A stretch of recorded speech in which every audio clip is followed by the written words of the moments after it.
Jane Eyre, escrito por Charlotte Brontë, capítulo 17. Pasó una semana y no llegaron noticias del señor Rochester. 10 días y aún no venía. La señora Fairfax dijo que no le sorprendería que fuera directamente de Leas a Londres y de allí al continente y no volviera a mostrar su rostro por Thornfield en un año. No con poca frecuencia lo había abandonado de una manera igualmente abrupta e inesperada. Cuando oí esto, empecé a sentir un extraño frío y desfallecimiento en el corazón. De hecho, me estaba permitiendo experimentar una enfermiza sensación de decepción. Pero recobrando el juicio y recordando mis principios, puse inmediatamente en orden mis sensaciones y fue maravilloso cómo superé el desliz temporal. Cómo aclaré el error de suponer que los movimientos del señor Rochester eran un asunto en el que yo tuviera alguna causa para tomar un interés vital. No es que me humillara con una noción servil de inferioridad, al contrario, simplemente dije: no tienes nada que ver con el amo de Thornfield, más allá de recibir el salario que te da por enseñar a su protegida y de estar agradecida por el trato respetuoso y amable que, si cumples con tu deber, tienes derecho a esperar de sus manos. Asegúrate de que ese es el único lazo que él reconoce seriamente entre tú y él, así que no lo conviertas en el objeto de tus nobles sentimientos, tu éxtasis, tus agonías y demás. Él no es tu orden, mantente en tu casta y sé demasiado respetuosa contigo misma para prodigar el amor de todo el corazón, el alma y la fuerza, donde tal don no es deseado y sería despreciado. Continuó con mis quehaceres el del día tranquilamente, pero de vez en cuando vagas sugerencias seguían vagando por mi cerebro sobre las razones por las que debería abandonar Thornfield, y seguía involuntariamente redactando anuncios y reflexionando sobre conjeturas acerca de nuevos puestos. No pensé en reprimir estos pensamientos, podían germinar y dar frutos si podían. El señor Rochester llevaba ausente más de 15 días cuando el correo trajo una carta a la señora Fairfax. «Es el amo», dijo mientras miraba la dirección. «Ahora supongo que sabremos si debemos esperar su regreso o no». Y mientras rompía el sello y leía el documento, yo seguí tomando mi café. Estábamos en el desayuno, estaba caliente y atribuí a esa circunstancia un brillo ardiente que de repente subió a mi rostro. ¿Por qué me temblaba la mano y por qué derramé involuntariamente la mitad del contenido de mi taza en el platillo? No quise considerarlo. Bueno, a veces pienso que estamos demasiado tranquilas, pero ahora corremos el riesgo de estar bastante ocupadas, al menos por un tiempo, dijo la señora Fairfax, todavía sosteniendo la nota ante sus gafas. Antes de permitirme solicitar una explicación, até el lazo del delantal de Adele, que casualmente estaba suelto. Habiéndole ayudado también con otro bollo y rellenado su taza con leche, dije con despreocupación: «El señor Rochester no es probable que regrese pronto, supongo». «De hecho, sí. En 3 días, dice. Eso será el próximo jueves, y no solo tampoco. No sé cuánta de la gente distinguida de Leas vendrá con él. Envié instrucciones para que se preparen todos los mejores dormitorios y la biblioteca y los salones deben de limpiarse. Tengo que conseguir más ayudantes de cocina de la posada de George en Millcote y de donde quiera que pueda, y las damas traerán a sus doncellas y los caballeros a sus criados, así que tendremos la casa llena». Y la señora Fairfax tragó el desayuno y se apresuró a comenzar las operaciones. Los 3 días fueron, como ella había predicho, bastante ajetreados. Había pensado que todas las habitaciones de Thornfield estaban hermosamente limpias y bien dispuestas, pero parece que me equivocaba. Se consiguieron 3 mujeres para ayudar, y tal fregar, tal cepillar, tal lavar de pintura y sacudir de alfombras, tal quitar de poner cuadros, de pulir espejos, candelabros, tal encender de fuegos en los dormitorios, tal airear de sábanas y edredones de plumas en los hogares, nunca lo vi, ni antes ni entonces. Adele corría como loca en medio de todo aquello. Los preparativos para la compañía y la perspectiva de su llegada parecían sumirla en éxtasis. Quería que Sophie revisara todos sus toilettes, como llamaba los vestidos, que adecentara los que estuvieran pasés y que aireara y arreglara los nuevos. Por sí misma no hacía más que dar saltos por las cámaras delanteras, subir y bajar de las camas, y tumbarse en los colchones y los almohadones y almohadas apilados ante los enormes fuegos que rugían en las chimeneas. De los deberes escolares fue exonerada. La señora Fairfax me había reclutado para su servicio y yo estaba todo el día en la despensa ayudándola o estorbándola a ella y a la cocinera, aprendiendo a hacer natillas y pasteles de queso y pastelería francesa, a aderezar la casa y a guarnecer los platos de postre. Se esperaba que la comitiva llegara el jueves por la tarde a tiempo para la cena de las 6. Durante el periodo intermedio no tuve tiempo de alimentar quimeras y creo que estuve tan activa y alegre como cualquiera, excepto Adele. Aún así, de vez en cuando recibía un freno desalentador a mi alegría, y era a pesar de mí misma de vuelta a la región de las dudas y los presagios y las oscuras conjeturas. Esto ocurría cuando casualmente veía la puerta de la escalera del tercer piso, que últimamente siempre se había mantenido cerrada con llave, abrirse lentamente y dar paso a la figura de Grace Poole, con su cofia almidonada, su delantal blanco y su pañuelo, cuando la observaba deslizarse por la galería con su paso silencioso amortiguado por una zapatilla de fieltro, cuando la veía mirar en los dormitorios bulliciosos y revueltos. Decir solo una palabra, quizás, a la mujer de la limpieza sobre la forma correcta de pulir una rejilla o limpiar una repisa de mármol, o quitar manchas de las paredes empapeladas, y luego seguir adelante. Así descendía a la cocina una vez al día, comía su cena, fumaba una pipa moderada junto al hogar y volvía a subir llevando consigo su jarra de cerveza negra para su solaz privado en un sombrío refugio superior. Solo 1 hora de las 24 pasaba con sus compañeros de servicio abajo. Todo el resto de su tiempo lo pasaba en alguna cámara de techo bajo y de roble en el segundo piso. Allí se sentaba y cosía, y probablemente reía lúgubremente para sí misma, tan solitaria como un prisionero en su mazmorra. Lo más extraño de todo era que ni un alma en la casa excepto yo notaba sus hábitos o parecía maravillarse de ellos. Nadie discutía su posición o su empleo, nadie se compadecía de su soledad o aislamiento. Una vez, en verdad, oí parte de un diálogo entre Lea y una de las mujeres de limpieza, del cual Grace era el tema. Lea había estado diciendo algo que no capté y la mujer de la limpieza comentó: «Gana un buen sueldo, supongo». «Sí», dijo Lea. «Ojalá yo tuviera uno tan bueno. No es que del mío me queje, no hay tacañería en Thornfield, pero no es ni 1/5 parte de la suma que recibe la señora Poole, y está ahorrando, da cada trimestre al banco de Millcote. No me extrañaría que tuviera ahorrado lo suficiente para mantenerse independiente si quisiera irse, pero supongo que se ha acostumbrado al lugar, y además no tiene aún 40 años. Y es fuerte y capaz para cualquier cosa. Es demasiado pronto para que deje el trabajo». «Es una buena trabajadora, me atrevo a decir», dijo la mujer de la limpieza. «Ah, entiende lo que tiene que hacer, nadie mejor», replicó Lea significativamente, «y no cualquiera podría llenar sus zapatos ni por todo el dinero que gana». «Eso sí que no», fue la respuesta. «Me pregunto si el amo...» La mujer de la limpieza iba a continuar, pero aquí Lea se volvió y me vio e instantáneamente le dio un codazo a su compañera. «¿No lo sabe ella?», oí susurrar a la mujer. Lea negó con la cabeza y la conversación, por supuesto, se interrumpió. Todo lo que había deducido de ella se reducía a esto: que había un misterio en Thornfield y que de la participación en ese misterio yo era excluida a propósito. Llegó el jueves. Todo el trabajo se había completado la tarde anterior. Las alfombras estaban puestas, los cortinajes de las camas festoneados, los radiantes colchas blancas extendidas, los tocadores arreglados, los muebles frotados, las flores apiladas en jarrones. Tanto las cámaras como los salones parecían tan frescos y brillantes como las manos podían hacerlos. El vestíbulo también fue fregado, y el gran reloj tallado, así como los escalones y la barandilla de la escalera, fueron pulidos hasta el brillo de cristal. En el salón y el tocador, jarrones de exóticas flores florecían por todas partes. Llegó la tarde. La señora Fairfax se puso su mejor vestido de satén negro, sus guantes y su reloj de oro, pues era su parte recibir a la compañía, conducir a las damas a sus habitaciones, etc.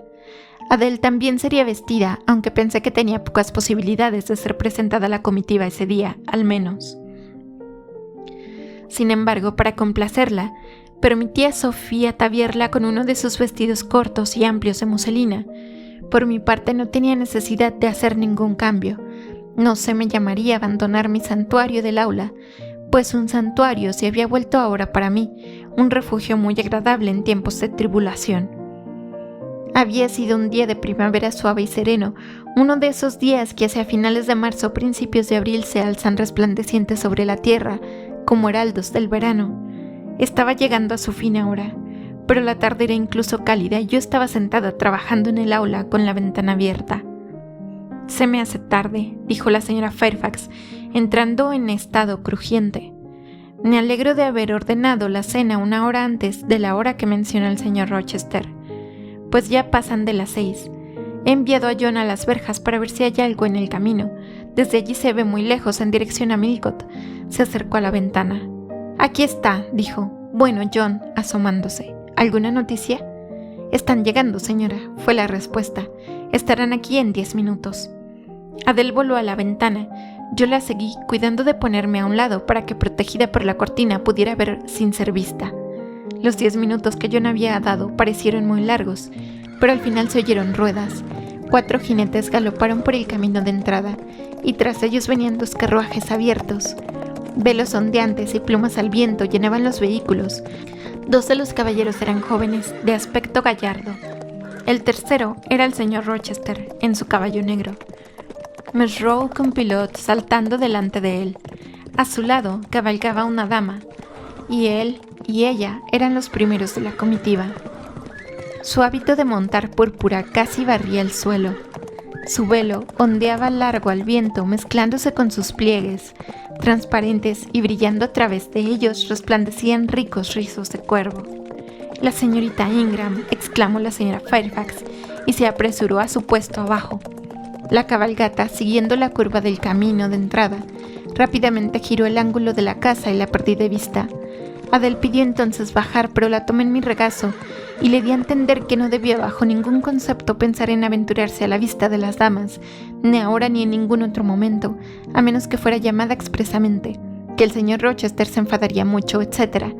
Algunas lágrimas naturales derramó al oír esto, pero como empecé a ponerme muy seria, consintió al fin en secarlas. Un alegre bullicio se oía ahora en el vestíbulo. Tonos profundos de caballeros y acentos plateados de damas se mezclaban armoniosamente, y distinguible por encima de todo, aunque no fuerte, estaba la voz del amo de Thornfield Hall, dando la bienvenida a sus bellos y elegantes invitados, bajo su techo. Luego, ligeros pasos ascendieron las escaleras, y hubo un correteo por la galería, y suaves risas alegres y abrir y cerrar de puertas, y por un tiempo un silencio. «Al champ de toilette», dijo Adele, que escuchando atentamente había seguido cada movimiento, y suspiró. «Chez maman», dijo. «Quand il arrive du monde, je les ai vus partout, à salon et à leur chambre. Souvent j'ai regardé les femmes de chambre, coiffées et habillées les dames, et c'était si amusant, comme cela un apprend». «¿No tienes hambre, Adele?» «Mais oui, mademoiselle. Voilà 5 ou 6 heures que nous n'avons pas mangé». «Bueno, pues ahora mientras las damas están en sus habitaciones, me aventuraré a bajar y traerte algo de comer». Y saliendo de mi asilo con precaución, busqué una escalera de servicio que conducía directamente a la cocina. Todo en esta región era fuego y conmoción. La sopa y el pescado estaban en la última fase de proyección, y la cocinera se inclinaba sobre sus cresoles en un estado de ánimo y cuerpo que amenazaba la combustión espontánea. En el salón de los criados, 2 cocheros y 3 lacayos de caballeros estaban de pie o sentados alrededor del fuego. Las doncellas, supongo, estaban arriba con sus señoras. Los nuevos criados que se habían contratado de Millcote bullían por todas partes. Atravesando este caos, llegué por fin a la despensa. Allí me apoderé de un pollo frío, un panecillo, algunas tartas, 1 o 2 platos y un cuchillo y tenedor. Con este botín hice una retirada apresurada.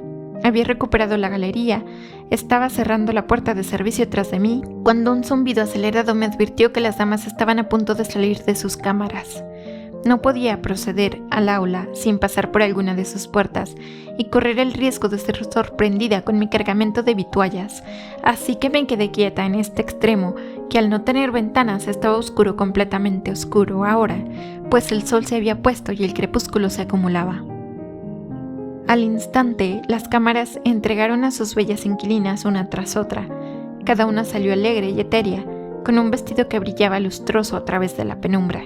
Por un momento se agruparon en el otro extremo de la galería, conversando en un tono de dulce y contenida vivacidad. Luego descendieron la escalera casi tan silenciosamente como una bruma brillante rueda por una colina.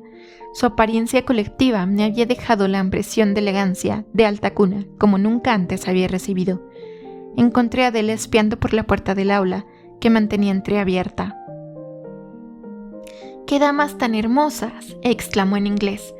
Oh, ojalá pudiera ir con ellas. ¿Cree que el señor Rochester nos mandará a llamar dentro de un rato después de la cena? No, por supuesto que no. El señor Rochester tiene otras cosas en que pensar. No te preocupes por las damas esta noche. Quizás las veas mañana. Aquí está tu cena. Tenía verdadera hambre, así que el pollo y las tartas sirvieron para desviar su atención por un tiempo. Fue bueno que asegurara este forraje, o tanto ella como yo y Sophie, a quien llevé una parte de nuestro rancho, habríamos corrido el riesgo de no cenar en absoluto. Todos abajo estaban demasiado ocupados para pensar en nosotras. El postre no se sirvió hasta después de las 9, y a las 10 los lacayos todavía corrían de un lado a otro con bandejas y tazas de café. Permití a Adele quedarse levantada mucho más tarde de lo habitual, pues declaró que no podía dormirse mientras las puertas se abrieran y cerraran abajo y la gente bullera. Además, añadió, podría llegar un mensaje del señor Rochester cuando estuviera desvestida. Et alors quel dommage. Le conté cuentos mientras quiso escucharlos, y luego, para variar, la saqué a la galería. La lámpara del vestíbulo estaba ahora encendida y le divertía mirar por encima de la balaustrada y observar a los criados pasar de un lado a otro. Cuando la noche estaba muy avanzada, un sonido de música salió del salón, a donde se había trasladado el piano. Adele y yo nos sentamos en el escalón superior de la escalera para escuchar. Al instante una voz se mezcló con los ricos tonos del instrumento. Era una dama que cantaba, y muy dulces eran sus notas. Terminado el solo, siguió un dúo y luego un coro. Un alegre murmullo conversacional llenaba los intervalos. Escuché durante mucho tiempo. De repente descubrí que mi oído estaba completamente atento a analizar los sonidos mezclados y a tratar de discriminar en medio de la confusión de acentos los del señor Rochester, y cuando los captó, lo que hizo pronto, encontró una tarea adicional en dar forma de palabras a los tonos, vueltos inarticulados por la distancia. El reloj dio las 11. Miré a Adele, cuya cabeza se apoyaba en mi hombro. Sus ojos se estaban volviendo pesados, así que la tomé en brazos y la llevé a la cama. Era cerca de la 1 antes de que los caballeros y las damas buscaran sus aposentos. El día siguiente fue tan bueno como su predecesor. Fue dedicado por la comitiva a una excursión a algún sitio de los alrededores. Partieron temprano por la mañana, algunos a caballo, el resto en carruajes. Fui testigo tanto de la partida como del regreso. La señorita Ingram, como antes, era la única dama amazona, y como antes el señor Rochester galopaba a su lado. Los dos cabalgaban un poco apartados del resto. Señalé esta circunstancia a la señora Fairfax, que estaba en la ventana conmigo. Dijo usted que no era probable que pensara en casarse, dije, pero ya ve que el señor Rochester evidentemente la prefiere a cualquiera de las otras damas. Sí, me atrevo a decir, sin duda la admira. Y ella a él, añadí. Miré cómo inclina la cabeza hacia él como si estuviera conversando confidencialmente. Ojalá pudiera verle la cara. Aún no he tenido ni un atisbo de ella. La verá esta tarde, respondió la señora Fairfax. Casualmente le comenté al señor Rochester cuánto deseaba de él ser presentada a las damas, y él dijo, oh, que entre en el salón después de la cena y pide a la señorita Eyre que la acompañe. Sí, lo dijo por pura cortesía. No necesito ir, estoy segura. Respondí. Bueno, le observé que como usted no estaba acostumbrada a la compañía, no creía que le gustaría aparecer ante una comitiva tan alegre, todos extraños, y él respondió a su manera rápida, tonterías. Si se opone, dígale que es mi deseo particular, y si se resiste, diga que vendré a buscarla en caso de contumacia. No le daré esa molestia, respondí. Iré si no hay más remedio, pero no me gusta. ¿Estará usted allí, señora Fairfax? No. Me excusé y él admitió mi excusa. Le diré cómo arreglárselas para evitar la vergüenza de hacer una entrada formal, que es la parte más desagradable del asunto. Debe entrar en el salón mientras éste esté vacío, antes de que las damas dejen la mesa de la cena, Elija su asiento en cualquier rincón tranquilo que le guste.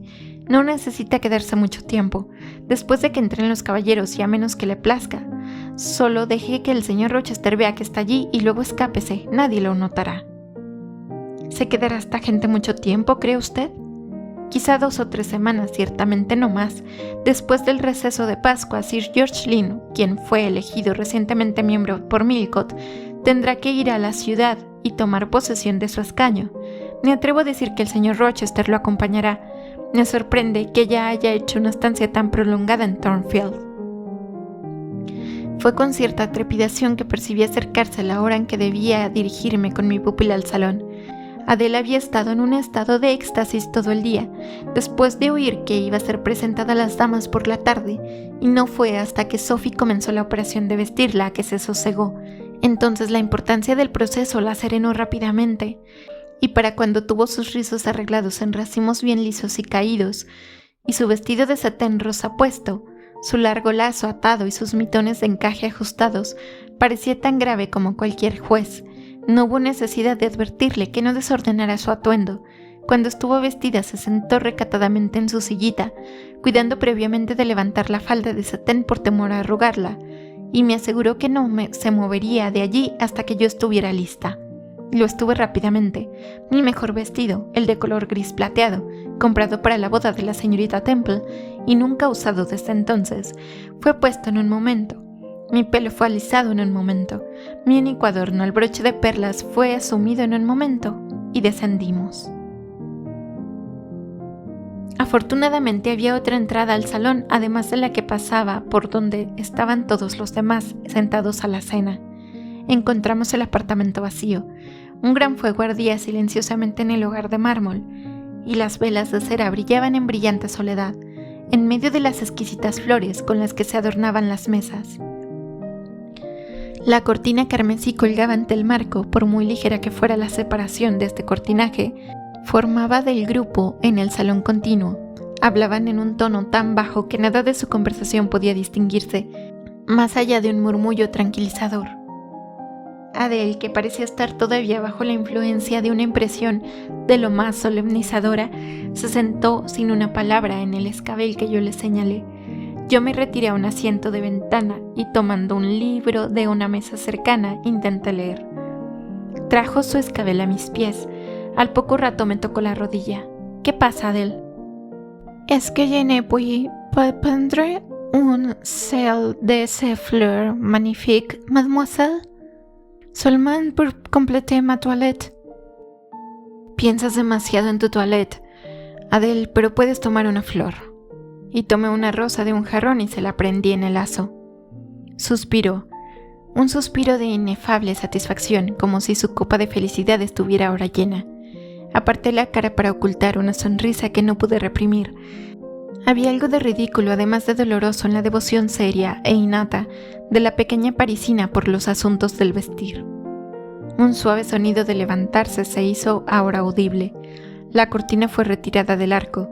A través de él apareció el comedor con su candelabro encendido, derramando luz sobre la plata y el cristal de un magnífico servicio de postre que cubría una larga mesa. Un grupo de damas estaba de pie en la abertura. Entraron y la cortina cayó tras de ellas. Solo eran 8, sin embargo, de alguna manera, al entrar en tropel daban la impresión de un número mucho mayor. Algunas de ellas eran muy altas. Muchas iban vestidas de blanco y todas tenían una amplitud de vestimenta que parecía magnificar sus personas como una niebla magnífica de luna. Me levanté, les hice una reverencia. 1 o 2 inclinaron la cabeza a cambio, las otras solo me miraron fijamente. Se dispersaron por la habitación, recordándome por la ligereza y la flotabilidad de sus movimientos a una bandada de pájaros blancos y plumorosos. Algunas de ellas se arrojaron en posiciones medio reclinadas en los sofás y pubs. Algunas se inclinaron sobre las mesas y examinaron las flores y los libros. El resto se reunió en un grupo alrededor del fuego. Todas hablaban en un tono bajo, pero claro, que parecía habitual en ellas. Supe sus nombres después, y bien podría mencionarlos ahora. Primero estaba la señora Eston y 2 de sus hijas. Evidentemente había sido una mujer muy guapa y todavía se conservaba bien. De sus hijas, la mayor, Amy, era más bien pequeña, ingenua e infantil, de rostro y modales. y picante de formas. Su vestido de muselina blanca y su lazo azul le sentaba bien. La segunda, Luisa, era más alta y de figura más elegante, con su rostro muy bonito, de ese orden que los franceses llaman mince chiffon. Ambas, hermanas, eran blancos como lirios. Lady Lynn era un personaje grande y corpulento, de unos 40 años, muy erguida, de aspecto muy altivo, ricamente vestida, con una túnica de satén de brillo cambiante. Su pelo oscuro brillaba lustrosamente bajo la sombra de una pluma azul y dentro del círculo de una banda de gemas. La señora del coronel Dent era menos vistosa, pero pensé, más distinguida.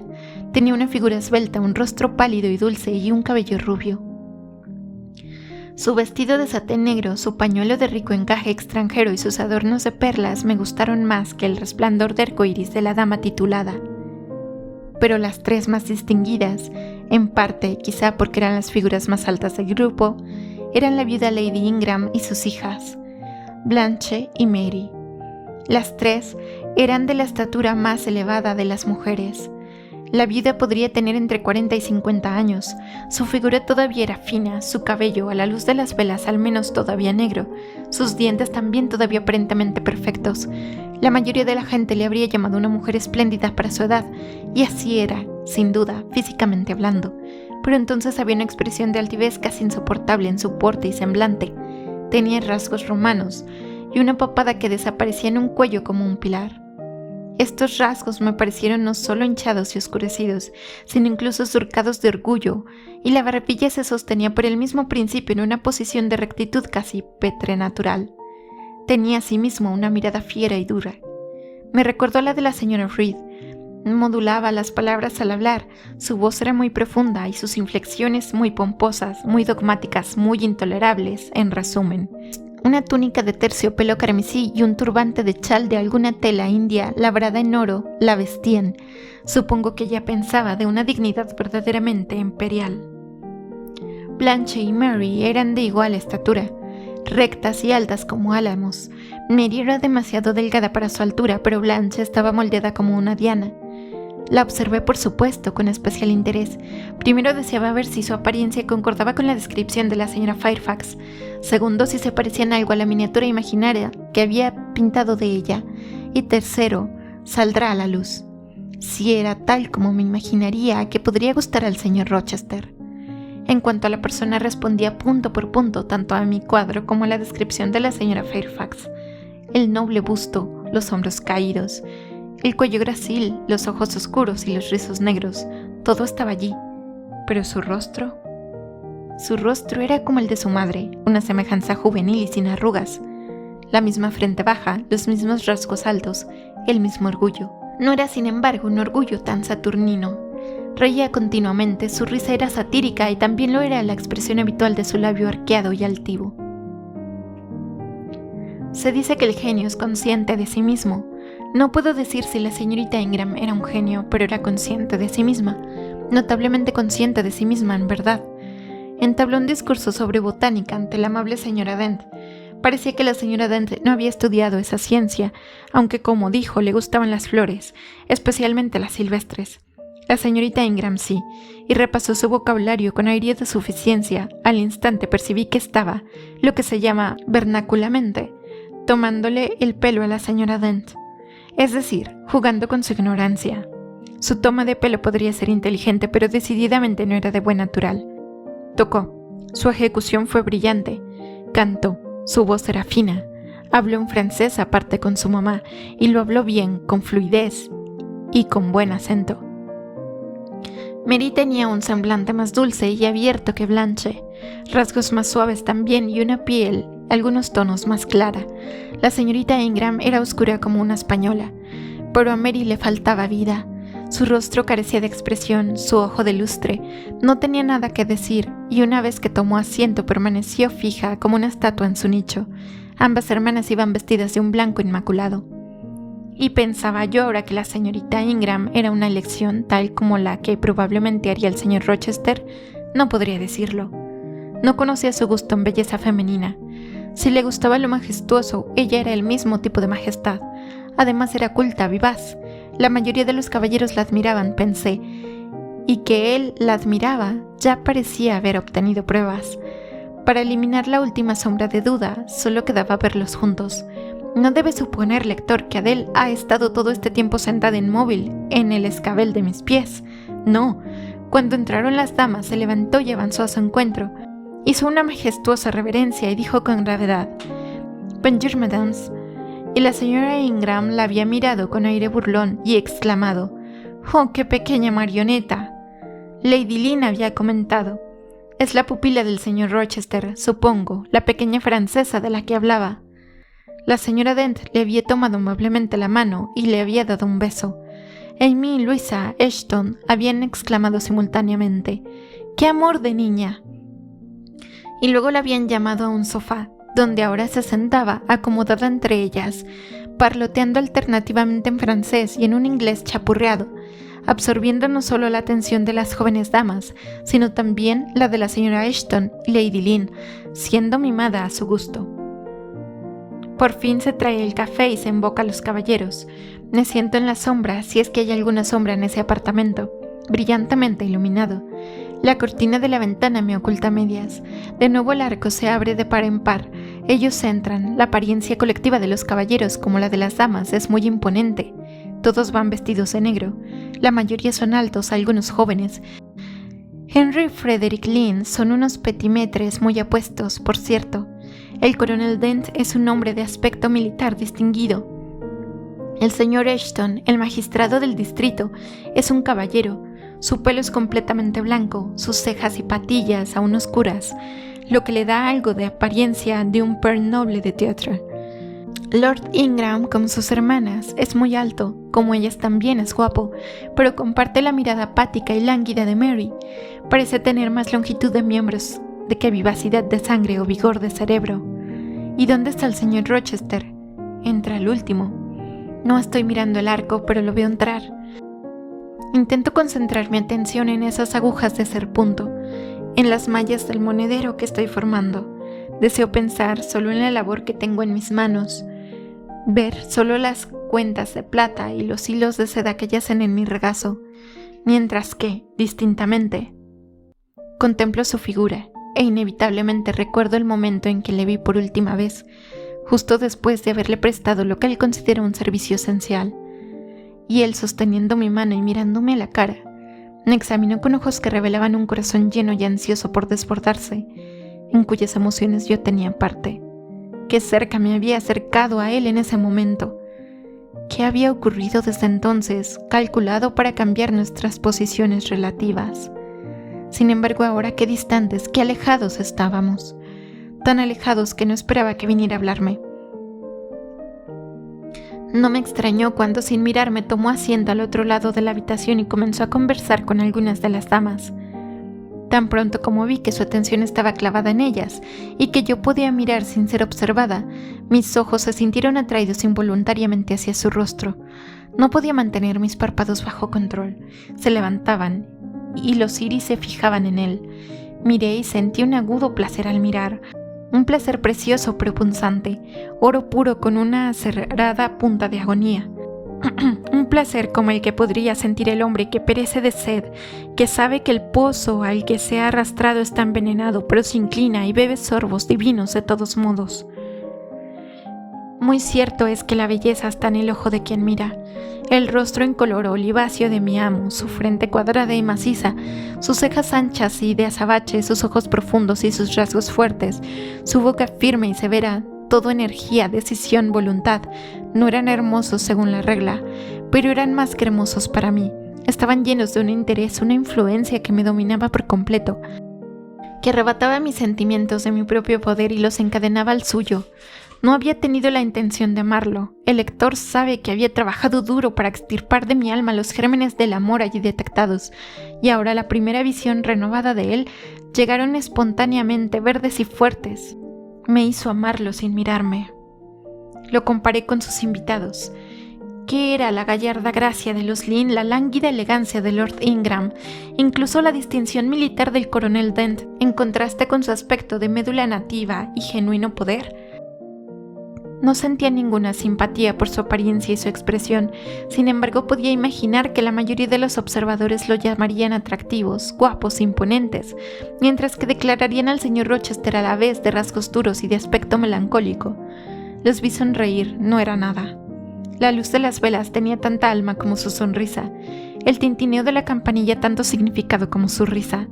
Vi sonreír al señor Rochester, sus rasgos severos se suavizaron, su ojo se volvió brillante y dulce a la vez, su rayo a la vez inquisitivo y dulce.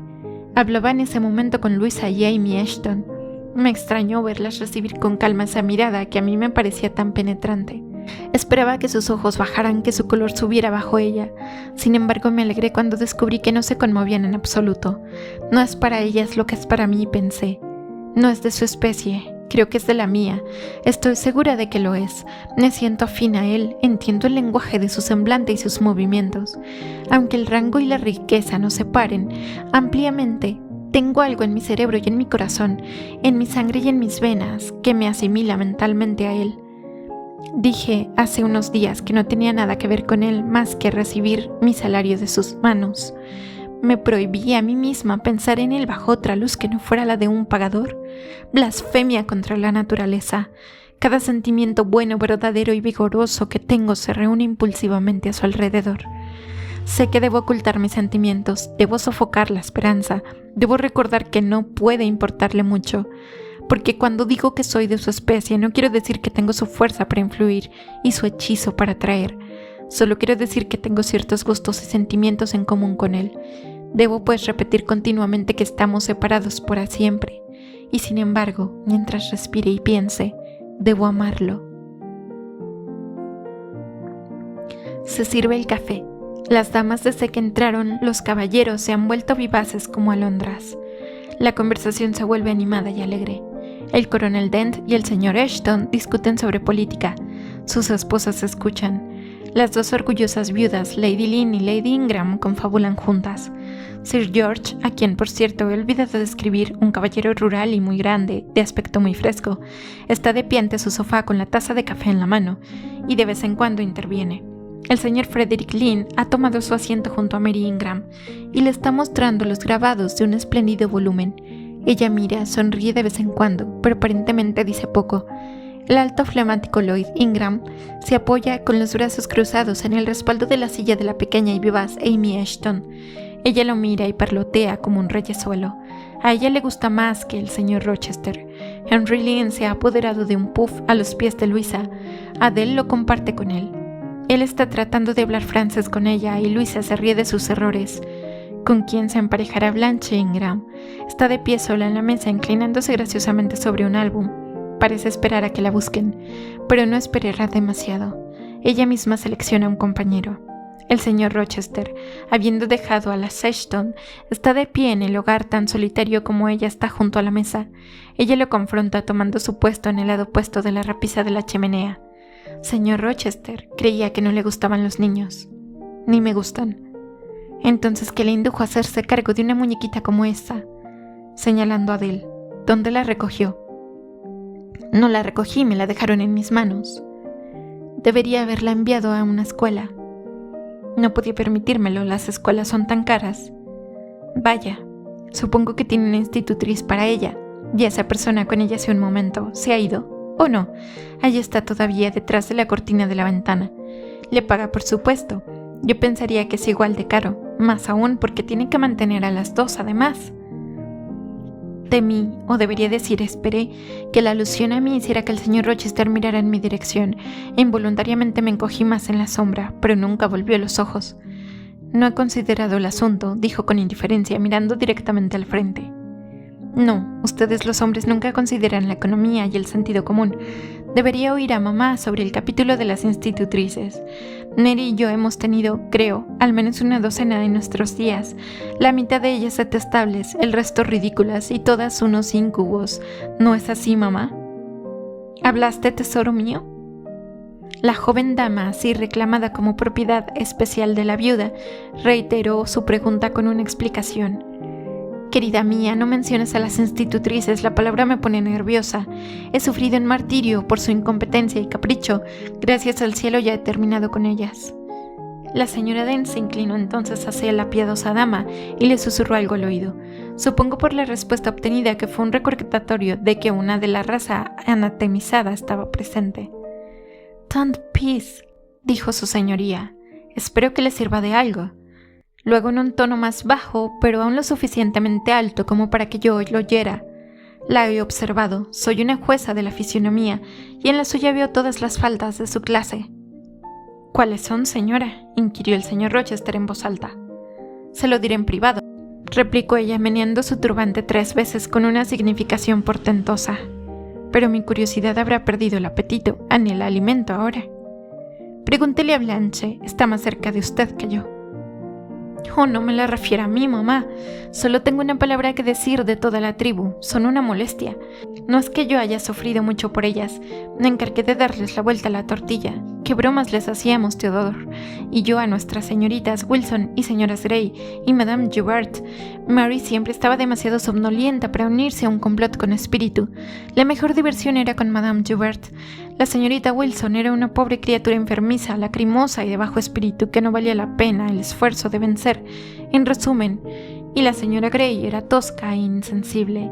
Ningún golpe le hacía efecto, pero la pobre Madame Joubert aún la veo en sus furiosas pasiones cuando la habíamos llevado al extremo, derramando nuestro té, desmigajando nuestro pan con mantequilla y lanzando nuestros libros hasta el techo, y tocando un chivari con la regla y el pupitre, el guardafuegos y los hierros de la chimenea. Theodore, ¿recuerdas esos días alegres? «Yes, por supuesto que sí», arrastró Lord Ingram. Y la pobre vieja solía gritar «¡Oh, bribones!» y luego la sermoneábamos sobre la presunción de intentar enseñar a unos espabilados como nosotros cuando ella misma era tan ignorante. Lo hacíamos, y Tedo, ya sabes, te ayudé a perseguir o a atormentar a tu tutor, el pálido señor Binning, el párroco con Pepita, como solíamos llamarlo. Él y la señorita Wilson se tomaron la libertad de enamorarse el uno del otro. Al menos Tedo y yo lo pensamos. Sorprendimos diversas miradas tiernas y suspiros que interpretamos como señales de la vil pasión. Y te prometo que el público pronto tuvo el beneficio de nuestro descubrimiento. Lo empleamos como una especie de palanca para sacar nuestros pesos muertos de la casa. Querida mamá, en cuanto se enteró del asunto, descubrió que tenía una tendencia inmoral. ¿No es así, mi señora madre? Ciertamente, mi bien, y tenía toda la razón, confía en eso. Hay 1000 razones por las que los líos entre institutrices y tutores nunca deben ser tolerados, ni un momento, en ninguna casa bien regulada, en primer lugar. Oh, por Dios, mamá, ahórrenos la enumeración. Arrest, todos la conocemos. Peligro de mal ejemplo para la inocencia de la infancia, distracciones y consiguiente negligencia del deber por parte de los enamorados, alianza y confianza mutuas, confianza de la que resulta la insolencia que la acompaña, el motín y el estallido general. ¿Tengo razón, baronesa Ingram de Ingram Park? Mi flor de lis, tienes razón ahora como siempre. Entonces no hay más que decir, cambiemos de tema. Amy Ashton, no oyendo, no haciendo caso de este dictamen, se unió con tono suave e infantil. Luisa y yo también nos burlábamos de nuestra institutriz, pero era una criatura tan buena que lo aguantaba todo. Nada la sacaba de sus casillas. Nunca se enfadaba con nosotras, ¿verdad, Luisa? No, nunca. Podríamos hacer lo que quisiéramos, registrar su escritorio y costurero, revolver sus cajones. Era tan bondadosa que nos daba cualquier cosa que le pidiéramos. Supongo ahora, dijo la señora Ingram, curvando el labio sarcásticamente, que tendremos un resumen de las memorias de todas las institutrices existentes. Para evitar tal vista, propongo de nuevo la introducción de un nuevo tema. Señor Rochester, ¿secunda mi moción? Señora, la apoyo en este punto como en cualquier otro. Entonces sobre mí recaiga el peso de presentarlo. Señor Eduardo, ¿está usted en voz esta noche? Doña Bianca, si usted lo ordena, lo estaré. Entonces, señor, le impongo mi soberano mandato de que prepare sus pulmones y otros órganos vocales, ya que serán necesarios para mi real servicio. ¿Quién no sería el ricio de tan divina María? Un hijo para Ricio, exclamó ella echando hacia atrás la cabeza con todos sus rizos, mientras se dirigía al piano. En mi opinión, el violinista David debió de ser un tipo insípido. Prefiero al negro Botel. A mi parecer, un hombre no es nada sin una pizca de diablo en él, y la historia puede decir lo que quiera de James Hepburn, pero tengo la idea de que era justo el tipo de héroe salvaje y feroz, bandido, al que habría consentido entregarle mi mano. Caballeros, ya oyen, ahora ¿cuál de ustedes se parece más a Bothwell?, exclamó el señor Rochester. Yo diría que la preferencia recae en usted, respondió el coronel Dent. Por mi honor, le estoy muy agradecido, fue la respuesta. La señorita Ingram, que ahora se había sentado con orgullosa gracia al piano, extendiendo sus níveas túnicas con amplitud regia, comenzó un brillante preludio, hablando mientras tanto parecía estar en sus tres esta noche. Tanto sus palabras como su aire parecían destinados a excitar no solo la admiración sino el asombro de sus oyentes. Estaba evidentemente empeñada en impresionarlos como algo muy audaz y atrevido en verdad. «Oh, estoy tan harta de los jóvenes de hoy en día», exclamó mientras aporreaba el instrumento. «Pobres criaturas insignificantes no aptas para dar un paso más allá de las verjas del parque de papá, ni para ir siquiera tan lejos sin el permiso y la tutela de mamá. Criaturas tan absortas en el cuidado de sus bonitos rostros y sus manos blancas, sus pies pequeños, como si un hombre tuviera algo que ver con la belleza. Como si la hermosura no fuera la prerrogativa especial de las mujeres, su legítimo patrimonio y herencia. Concedo que una mujer fea es una mancha en el hermoso rostro de la creación, pero en cuanto a los caballeros, que se preocupen solo de poseer fuerza y valor, que su lema sea cazar, disparar y luchar, el resto no vale un comino. Tal debería ser mi lema si yo fuera un hombre. Cuando me case, continuó tras una pausa que nadie interrumpió, estoy resuelta a que mi marido no sea un rival sino un contraste para mí. No sufriré ningún competidor cerca del trono. Exigiré un homenaje indiviso. Sus devociones no serán compartidas entre yo y la figura que ve en el espejo. Señor Rochester, ahora cante y yo tocaré para usted. Soy todo obediencia, fue la respuesta. Aquí tiene entonces una canción de corsario. Sepa que adoro a los corsarios y por esa razón cántela con espíritu. Las órdenes de los labios de la señorita Ingram infundirán espíritu en una taza de leche con agua. Tenga cuidado entonces, si no me complace lo avergonzaré mostrando cómo deben hacerse tales cosas. Eso es ofrecer una prima a la incapacidad. Ahora me esforzaré por fallar.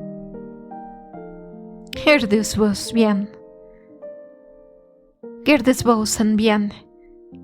Se yerra voluntariamente y daré un castigo proporcionado. La señorita Ingram debería ser clemente, pues está en su poder infligir un castigo más allá de la resistencia mortal. ¡Ja!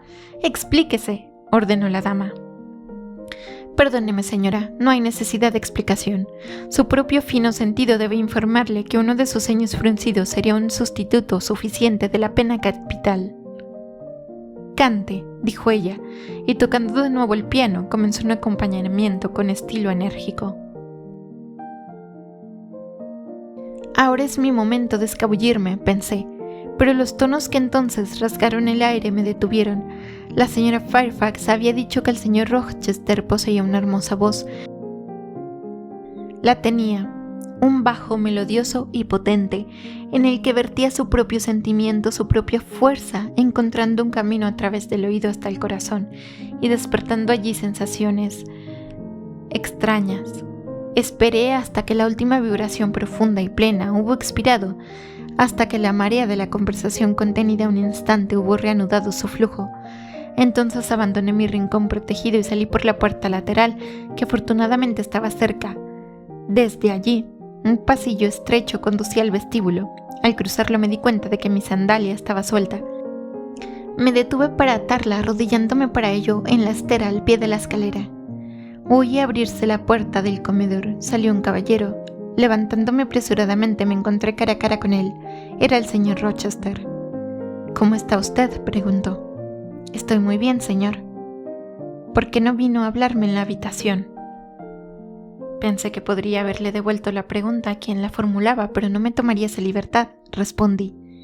No deseaba molestarlo, ya que parecía ocupado, señor. «¿Qué ha estado haciendo durante mi ausencia?». Nada en particular, enseñando a Adele como de costumbre. Y poniéndose mucho más pálida de lo que estaba, como vi a primera vista. ¿Qué le pasa? Nada en absoluto, señor. ¿Se resfrió aquella noche que casi me ahoga? Ni lo más mínimo. Vuelva al salón. Está desertando demasiado pronto. Estoy cansada, señor. Me miró durante un minuto. Y un poco deprimida, dijo. ¿Por qué? Dígame. Nada, señor. No estoy deprimida. Pero afirmo que lo está. Tan deprimida que unas pocas palabras más le traerían las lágrimas a los ojos. De hecho, ya están ahí, brillando y nadando. Y una gota se ha deslizado por la pestaña y ha caído sobre la losa. Si tuviera tiempo y no estuviera en un temor mortal de que pase algún criado charlatán, sabría qué significa todo esto. Bueno, esta noche la excuso, pero entienda que mientras mis visitas se queden espero que aparezca en el salón todas las tardes. Es mi deseo, no lo descuide. Ahora vaya y envíe a Sophie por Adele. Buenas noches, Mi. Se detuvo, se mordió el labio y me dejó bruscamente.